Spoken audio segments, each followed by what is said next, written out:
విజయవాడలో కూటమి ఎమ్మెల్యేలు సమావేశమయ్యారు. చంద్రబాబును టీడీపీ శాసనసభాపక్ష నేతగా ఎన్నుకున్నారు. అచ్చెన్నాయుడు ప్రతిపాదించగా ఎమ్మెల్యేలంతా ఆమోదం తెలిపారు. ఎన్డీఏ భేటీలో పవన్ కళ్యాణ్ మాట్లాడుతున్నారు. లైవ్లో చూద్దాం.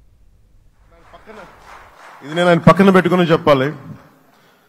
ఆయన నలిగిపోయారు.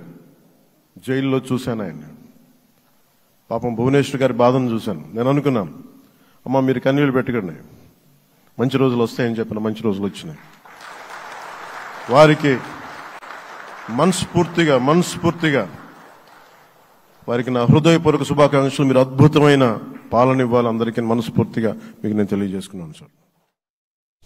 ఓవరాల్గా ఎన్డీఏ భేటీపై మరిన్ని అప్డేట్స్ మా కరెస్పాండెంట్ సురేందర్ అడిగి తెలుసుకుందాం. సురేందర్ చెప్పండి, టీడీపీ శాసనసభాపక్ష నేతగా చంద్రబాబు, అలాగే మన పవన్ కళ్యాణ్ జనసేన సభాపక్ష నేతగా ఎన్నికయ్యారు. ఏంటి అప్డేట్స్ అక్కడ?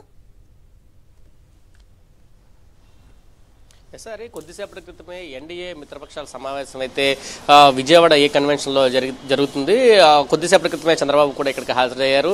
ఇటు టీడీపీ, జనసేన, బీజేపీలకు సంబంధించిన ఎమ్మెల్యేలు కూడా 164 మంది హాజరయ్యారు. అయితే వివిధ పార్టీలకు సంబంధించి ముందుగా జనసేన రాష్ట్ర కార్యాలయంలో జనసేనకు సంబంధించిన ఎవరైతే ఎన్నికైన ఎమ్మెల్యేలు ఉన్నారో వాళ్ళతో సమావేశం నిర్వహించారు. అక్కడ జనసేనకు సంబంధించి శాసనసభ నేతగా పవన్ కళ్యాణ్ ఎన్నుకున్నారు. ఇక్కడ ఈ కన్వెన్షన్లో జరుగుతున్న సమావేశంలో టీడీపీ నేతలంతా కలిసి శాసనసభ పక్ష నేతగా చంద్రబాబుని ఏకగ్రీవంగా ఎన్నుకున్న పరిస్థితి అయితే కనిపిస్తుంది. రేపు చంద్రబాబు ప్రమాణ స్వీకారం చేయబోతున్నారు.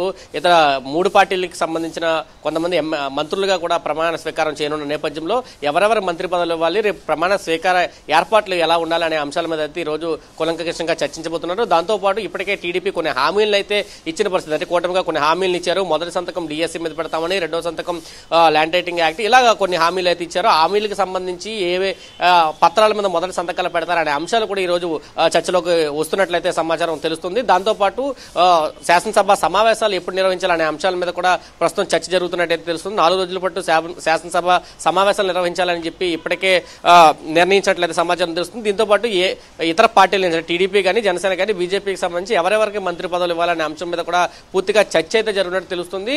దాదాపు ఉదయం 10 గంటల నుంచి మధ్యాహ్నం 1 గంట వరకు కూడా ఈ సమావేశం జరుగుతుందని చెప్పి ఇప్పటికే చెప్పిన పరిస్థితుల్లో సమావేశం కొద్దిసేపటి క్రితమే ప్రారంభమైంది. వేదిక మీద చంద్రబాబు, పురంధేశ్వరి, పవన్ కళ్యాణ్ ఉన్నారు. మిగతా నేతలంతా కూడా ఏం చెప్తారంటే ఎటువంటి అంశాలని ఇక్కడ ఈ సమావేశంలో చెప్తారనే అంశాల మీద అయితే ఆసక్తి కనబరుస్తున్న పరిస్థితి కనిపిస్తుంది. హరి, ఓకే సురేందర్.